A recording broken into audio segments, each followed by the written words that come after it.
जय हिंद। मैं Pranav Kumar GS classes Kishanganj में आपका स्वागत करता हूं। जैसे हमने पढ़ा है कि अभिलेख का वर्गीकरण, सम्राट अशोक के अभिलेख का वर्गीकरण 3 भाग में किया गया है। सबसे पहला शिलालेख, दूसरा स्तंभ लेख एवं तीसरा गुहालेख। और पिछली वीडियो में हमने देखा शिलालेख के बारे में, खास करके बृहद शिलालेख, जो एक पत्थर पे 14 लेख जो उत्कीर्ण होते हैं उसी को बृहद शिलालेख कहा जाता है। और ये 8 स्थान से मिले हुए हैं और उस पर 14 लेख उत्कीर्ण हैं। उसमें से धौली और जोगढ़ में जो लेख उत्कीर्ण मिला था उसको हम क्या कहते थे? पृथक कलिंग प्रज्ञापन कहते थे। अब इसमें थोड़ा लघु शिलालेख की चर्चा कर लेते हैं। देखिए, कुछ इम्पोर्टेंट लघु शिलालेख होते हैं जिनको जान लेना आवश्यक है। सबसे पहला भाब्रू लघु शिलालेख। भाब्रू लघु शिलालेख में सम्राट अशोक को अशोक कहा गया है, इस चीज़ का वर्णन है। मतलब अशोक को जो है सम्राट कहा गया है, इसका वर्णन भाब्रू लघु शिलालेख में है। तो इस जयपुर में क्या कहा गया है? जयपुर में मिला है भाब्रू लघु शिलालेख। समझ लीजिए, रजवाड़ा जहाँ क्षेत्र है वहाँ पे सम्राट अशोक को मीन राजा कहा गया है, सम्राट कहा गया है, मतलब जयपुर में कहा गया है भाब्रू लघु शिलालेख। उसके बाद आता है आपको गुर्जरा लघु शिलालेख। ये गुर्जरा लघु शिलालेख आपको दतिया में मिला हुआ है। दतिया, मध्य प्रदेश का दतिया में गुर्जरा लघु शिलालेख। और गुर्जरा लघु शिलालेख में अशोक का जो नाम है, वास्तविक नाम अशोक, इसका वर्णन है। इसके बाद आता है आपको मस्की लघु शिलालेख। बहुत इंपॉर्टेंट है ये चारों। मस्की लघु शिलालेख में सम्राट अशोक को जो देवानाम प्रियदर्शी कहा गया है, इसकी पुष्टि आपको मस्की लघु शिलालेख में है। वैसे बहुत सारे अभिलेख में सम्राट अशोक को देवानाम प्रियदर्शी, मतलब देवताओं में प्रिय कहा गया है, लेकिन इसकी पुष्टि आपको मस्की लघु शिलालेख में ही कहा गया है। और ये मस्कू लघु शिलालेख आपको कर्नाटक में है। और लघु शिलालेख आपको 13 से अधिक जगहों पर मिले हुए हैं, लेकिन इन सभी पे आपको 2 ही लेख उत्कीर्ण है। जैसे कि बृहद शिलालेख में आपको 14 लेख उत्कीर्ण है, अलग अलग पत्थर में 14 लेख, जबकि इसमें जो पत्थर मिला है उसमें मात्र 2 ही लेख। और 13 से अधिक जगहों पर मिला हुआ है, उसमें से 6 से अधिक जगह पे आपको कर्नाटक में ही मिला हुआ है। तो लेकिन उसमें से सिर्फ आपको 4 पढ़ना है। भाब्रू लघु शिलालेख, ये कहाँ मिला है? जयपुर में। इसमें सम्राट अशोक को अशोक कहा गया है। उसके बाद गुर्जरा लघु शिलालेख, ये कहाँ पे है? मध्य प्रदेश का दतिया में है। इसमें अशोक का जो वास्तविक नाम है अशोक, इसका वर्णन है। उसके बाद आता है मस्की लघु शिलालेख। इसमें देवानाम प्रियदर्शी का स्पष्ट पुष्टि होता है, साथ ही साथ अशोक का वास्तविक नाम जो है उसका भी वर्णन है, जो अशोक नाम जो है इसका भी वर्णन है। और साथ ही साथ देवानाम प्रियदर्शी का पुष्टि भी होता है मस्की में। वैसे अन्य बहुत सारे अभिलेख में आपको अशोक को देवानाम प्रियदर्शी कहा गया है। उसके आता है ब्रह्मगिरी। ये ब्रह्मगिरी भी कहाँ है? ये ब्रह्मगिरी भी आपको कर्नाटक में है। और ब्रह्मगिरी को ही उद्गोलक भी कहा जाता है। उद्गोलक लघु शिलालेख दूसरा नाम है। तो देख लीजिए, भाब्रू लघु शिलालेख, सम्राट अशोक को सम्राट कहा गया है। गुर्जरा में अशोक का वास्तविक नाम अशोक का वर्णन है। गुर्जरा कहाँ पे है? मध्य प्रदेश का दतिया। भाब्रू जयपुर। उसके बाद आपको ब्रह्मगिरी या उद्गोलक लघु शिलालेख, सम्राट अशोक को अशोक कहा गया, अशोक नाम का वर्णन है। कहाँ पे है ये? आपको कर्नाटक में, मैसूर के आसपास में है। और उसके बाद आता है आपको मास्की लघु शिलालेख में सम्राट अशोक को देवानाम प्रियदर्शी का पुष्टि होता है, साथ ही साथ सम्राट अशोक का जो अशोक नाम है उसका वर्णन है। एक और नोट कर लीजिएगा, नेट्टूर शिलालेख, नेट्टूर नोट कर लीजिएगा, नेट्टूर लघु शिलालेख, मास्की लघु शिलालेख, ब्रह्मगिरी या उद्गोलक लघु शिलालेख, और उसके बाद आपको गुर्जरा लघु शिलालेख। इस सभी में, चारों में सम्राट अशोक का जो वास्तविक नाम है अशोक, उसका वर्णन है। नेट्टूर में भी। क्लियर? ये हो गया लघु शिलालेख, मेरा क्लियर हो गया लघु शिलालेख। अब हम आते हैं आपको स्तंभ लेख। यहाँ दिख रहा होगा आपको माइनर स्तंभ लेख, लघु स्तंभ लेख, और यहाँ पे एक आता है मेजर स्तंभ लेख। स्तंभ लेख जो है 6 जगह से प्राप्त हुआ है। स्तंभ लेख में एक जो स्तंभ का यूज हुआ है वो शैलकृत चट्टान है। शैलकृत चट्टान मतलब चट्टानों को काट करके। और जितना भी आपको स्तंभ लेख मिला है वो भारत में ही है। और सभी स्तंभ लेख का जो आपको लिपि है वो ब्राह्मी है और भाषा प्राकृत है। अशोक का शिलालेख का 3 भाषा है, एकदम याद कर लीजिएगा। कौन कौन भाषा? प्राकृत भाषा, अरमाइक भाषा एवं आपको ग्रीक भाषा, और लिपि 4 है। ये 3 हो गया, और एक खरोष्ठी लिपि, जबकि खरोष्ठी भाषा में उत्कीर्ण नहीं है। अशोक का एक नोट कर लीजिएगा, द्विभाषी, 2 भाषा में लिखा हुआ आपको जो शिलालेख है वो आपको शेर-ए-कुना कंधार में मिला हुआ है। शेर ए कुना, नोट कर लीजिएगा, 2 भाषा में लिखा हुआ है। शेर ए कुना 2 भाषा में लिखा हुआ लघु शिलालेख शेर ए कुना अफगानिस्तान में मिला हुआ है, जिसमें अरमाइक भाषा एवं ग्रीक भाषा का इस्तेमाल हुआ है। अरमाइक एवं ग्रीक भाषा का। अब लघु शिलालेख आपको कंप्लीट हो गया। डबल जो 2 भाषा में जो है वो इस कंप्लीट हो गया। 3 भाषा में है, बीपीएससी में दे देगा सिर्फ ब्राह्मी में है, अरमाइक में है या ग्रीक में है, खरोष्टी में है तो खरोष्टी छोड़ करके बाकी तीनों में है, और लिपि 4 है। क्लियर। और जो आपको एशिया माइनर मतलब आधुनिक तुर्की मिला हुआ है उसमें ग्रीक भाषा ग्रीक लिपि का यूज हुआ है। क्लियर। अब हम आते हैं स्तंभ लेख। स्तंभ लेख में शैलकृत चट्टान मतलब चट्टान को काट करके बनाया गया है और बलुआ पत्थर का इस्तेमाल किया गया है, इसलिए आज भी वो 2300 साल हो गया है, आज भी उस पर लिखा लेख जो चमक रहा है। और जितना स्तंभ लेख है वो आपको भारत में मिला है, कुल 6 जगहों पे मिला हुआ है।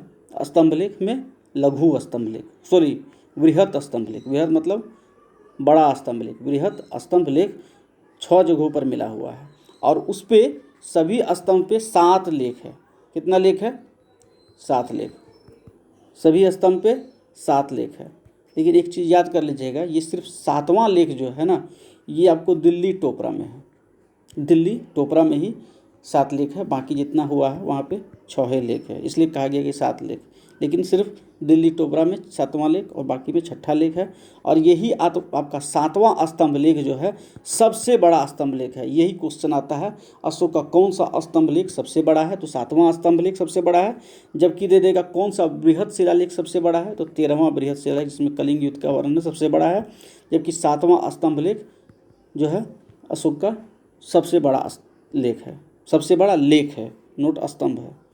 पहला देख लीजिए दिल्ली टोपरा, ये सहारनपुर। उसके बाद आपको दिल्ली मेरठ, ये मेरठ में था, इस सबको फिरोज शाह तुगलक दोनों को लेके आया था अपने जगह पे।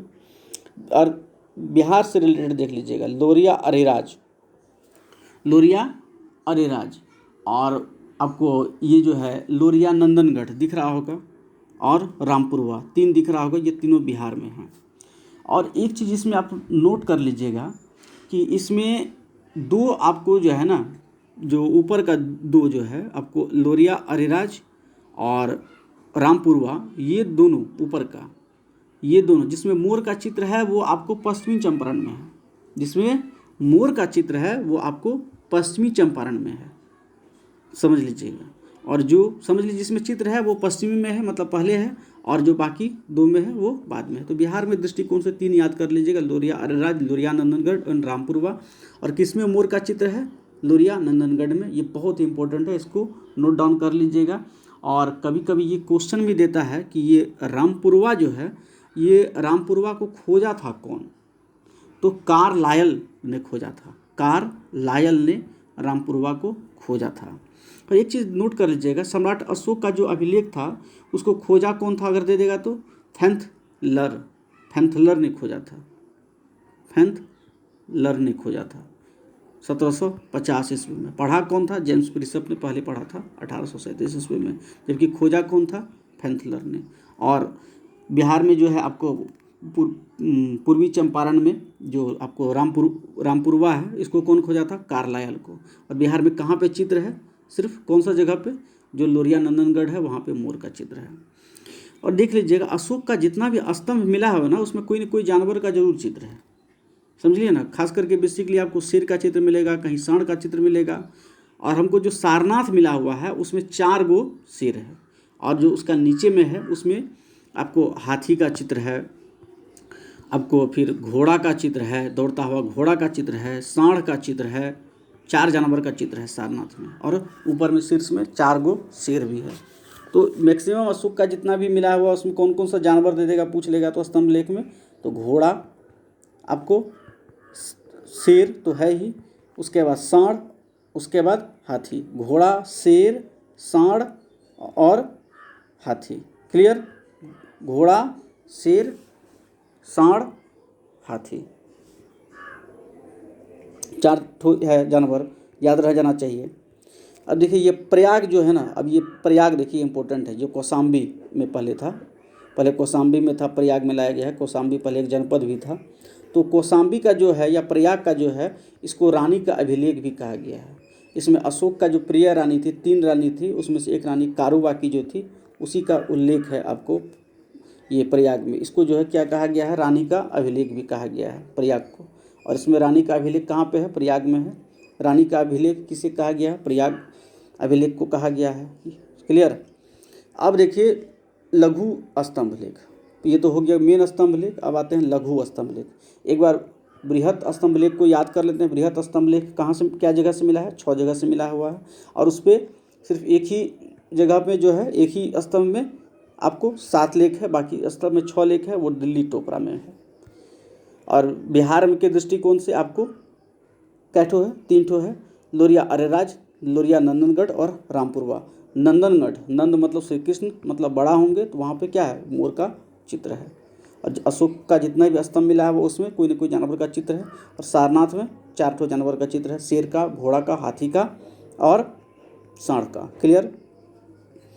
अब देख रहे हैं यहाँ पे, और अशोक में जो है देव सत्यमेव जयते लिखा हुआ है, जो सारनाथ में मिला हुआ है, वो कौन भाषा में है, वो आपको देवनागरी भाषा में है। सुन है देवनागरी। सत्यमेव जयते कहाँ से लिया गया है, मुंडकोपनिषद, मुंडकोपनिषद से लिया गया है। क्लियर हो गया।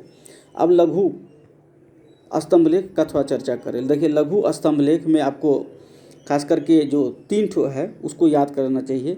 जैसे कि आपको ये सांची, सारनाथ और कौशाम्बी एकदम मेन इम्पोर्टेंट है। सांची, सारनाथ, कौशाम्बी में जो है ना, बौद्ध धर्म में जो संघ विच्छेद जो हो रहा था, इसका निंदा किया गया है। और सभी जो है धर्मशास्त्र जो है उसको चेतावनी भी दिया गया है महापात्रों को कि संघ भेद नहीं होना चाहिए। एकदम सांची, सारनाथ, कौशाम्बी एकदम इम्पोर्टेंट है, सांची, सारनाथ, कौशाम्बी।